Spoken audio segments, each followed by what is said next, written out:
Hello दोस्तों, कैसे आप लोग। उम्मीद करता हूँ बढ़िया होंगे। कल हम लोगों ने देखा था कवि परिचय के बारे में देखा था। तो उसमें पहला पार्ट था श्रम विभाजन और जाति प्रथा। आज हम लोग उसको लेके आए हैं, श्रम विभाजन और जाति प्रथा का लेखक परिचय और कहानी बताया जाएगा। कहानी भी क्या है, कहानी क्या है उसमें, वो चीज़ बताया जाएगा। श्रम विभाजन और जाति प्रथा। श्रम का मतलब होता है काम, विभाजन का मतलब होता है बंटवारा, और जाति प्रथा का मतलब तो होता है कि जाति में भेदभाव, कि वो किस जाति, वो छोटा जाति से बड़ा जाति से। ठीक है। तो श्रम विभाजन और जाति प्रथा का लेखक का क्या नाम था? भीमराव अम्बेडकर। भीमराव अम्बेडकर जी। ठीक है। इसका जन्म कहाँ हुआ था, किस जगह हुआ था, वो चीज़ देखेंगे। भीमराव अम्बेडकर का जन्म 14 अप्रैल 1891 ईस्वी मध्य प्रदेश के महू में हुआ था। कहाँ हुआ था? भीमराव अम्बेडकर का जन्म कब हुआ था? 14 अप्रैल 1891 ईस्वी मध्य प्रदेश के महू में हुआ था। ठीक है। भीमराव अम्बेडकर दलित परिवार से थे। भीमराव अम्बेडकर कौन से परिवार से थे? दलित, मतलब गरीब। और शुरू में उन्होंने स्वदेशी में भी पढ़ाई की थी। उसने स्टार्टिंग कैसे की थी? स्वदेशी में भी पढ़ाई की थी। ठीक है। भीमराव अम्बेडकर के प्रमुख व्यक्ति थे कुछ। तो भीमराव अम्बेडकर के कौन कौन प्रमुख व्यक्ति थे? बुद्ध, कबीर और ज्योतिबा फुले। ठीक है। ये सभी भीमराव अम्बेडकर के प्रमुख व्यक्ति थे।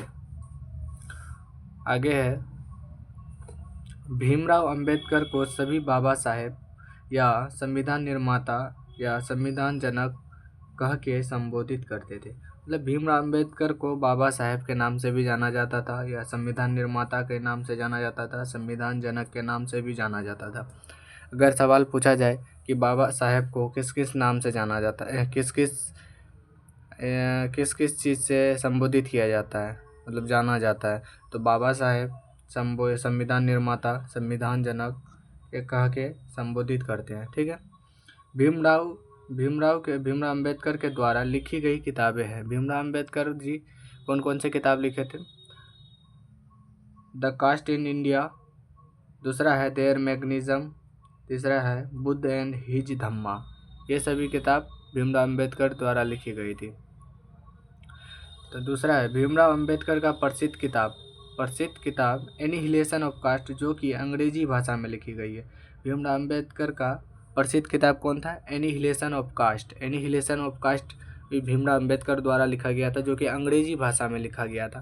ठीक है। दूसरा है एनिहिलेशन ऑफ कास्ट का हिंदी रूपांतरण किसने किया था? एनिहिलेशन ऑफ कास्ट जो कि अंग्रेजी भाषा में था, उसका हिंदी रूपांतरण किसने किया था? ललय सिंह यादव ने किया था। कब किया था? 1936 ईस्वी में किया था। ललय सिंह यादव ने 1936 ईस्वी में एनिहिलेशन ऑफ कास्ट का हिंदी रूपांतरण किया था, मतलब हिंदी में अनुवाद किया था उसका। भीमराव ने 21 खंडों में वाङ्मय प्रकाशित किया था। भीमराव अम्बेडकर का कितने खंडों में वाङ्मय प्रकाशित था? 21 खंडों में वाङ्मय प्रकाशित था। ठीक। आगे है, भीमराव अम्बेडकर की मृत्यु कब हुई थी? भीमराव अम्बेडकर की मृत्यु कब हुई थी? 6 दिसंबर 1956 ईस्वी में। भीमराव अम्बेडकर की मृत्यु कब हुई थी? 6 दिसंबर 1956 ईस्वी में, ईस्वी को दिल्ली में हुई थी। भीमराव अम्बेडकर की पूछा जाए कि मृत्यु कब और कहाँ हुई थी, तो बोला जाएगा 6 दिसंबर 1956 ईस्वी दिल्ली में हुआ था। ठीक है। ये कवि के द्वारा था। कवि का क्या नाम है? अब हम लोग पाठ में देखेंगे। पाठ में दिया गया, पाठ में क्या क्या बोला गया, हम लोग क्वेश्चन के माध्यम से आपको समझाए हैं, लेकिन पाठ में इतना ही है। भीमराव अंबेडकर के द्वारा क्या बताया गया कि जाति प्रथा वास्तव में क्या होता है? भीमराव अंबेडकर क्या बोले थे? भीमराव अंबेडकर ने बोला था कि मतलब जाति प्रथा वास्तव में क्या होता है, जाति प्रथा आखिर है क्या, और लोग क्या समझते हैं। ठीक। भीमराव अंबेडकर ने बताया कि जाति प्रथा एक ऐसा बंधन है, जाति प्रथा एक ऐसा बंधन है जो किसी एक ही बंधन में नहीं, जो किसी भी इंसान को हमेशा हमेशा के लिए एक ही बंधन में बांध देता है। जाति प्रथा वास्तव में ऐसा बंधन है जो कि जो किसी भी इंसान को हमेशा हमेशा के लिए एक ही बंधन में बांध देता है। जैसे कि कोई अगर नाई है तो वो सिर्फ नाई का ही काम कर सकता है, और कोई व्यक्ति अगर सोनार है तो वो सोनार का ही काम कर सकता है, और बड़े जाति के लोग हमेशा छोटे जाति के लोगों पर अन्याय और जुल्म करते थे। मतलब जाति प्रथा वास्तव में क्या था?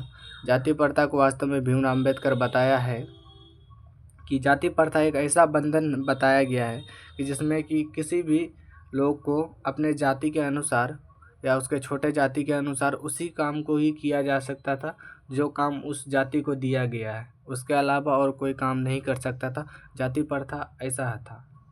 ठीक है। दूसरा है,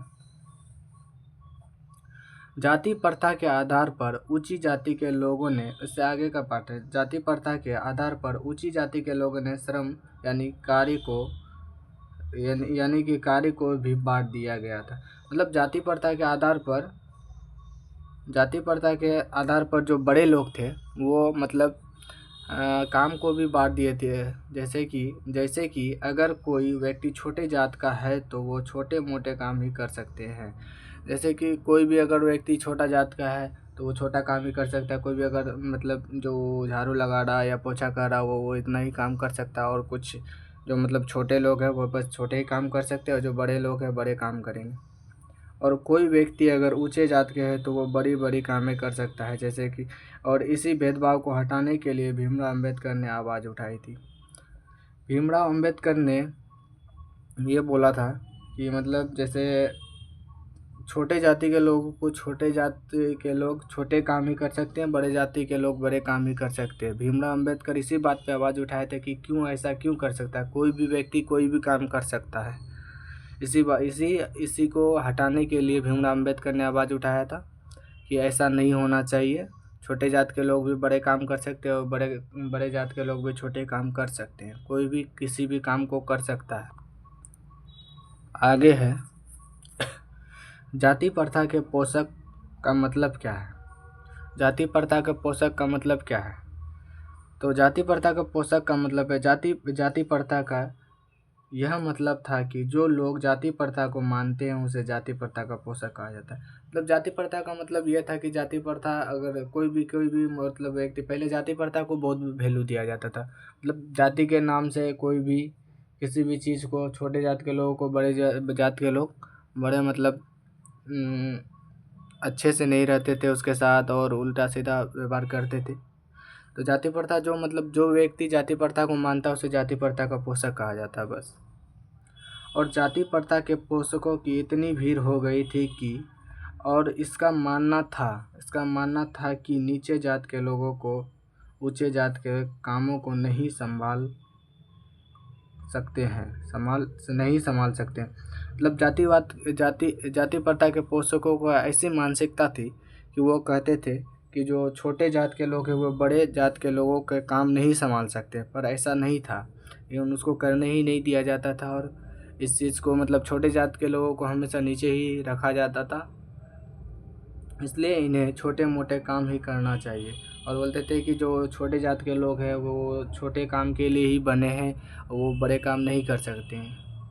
जैसे कि सोनार का काम कोई भी सोनार ही कर सकता है, कोई नाई नहीं। ठीक है। जैसे कि मतलब जैसे छोटा जात का लोग है वो बड़ा काम नहीं कर सकता है, और बड़ा काम करने भी नहीं दिया जाता था, चाहे कर पाए या ना पाए।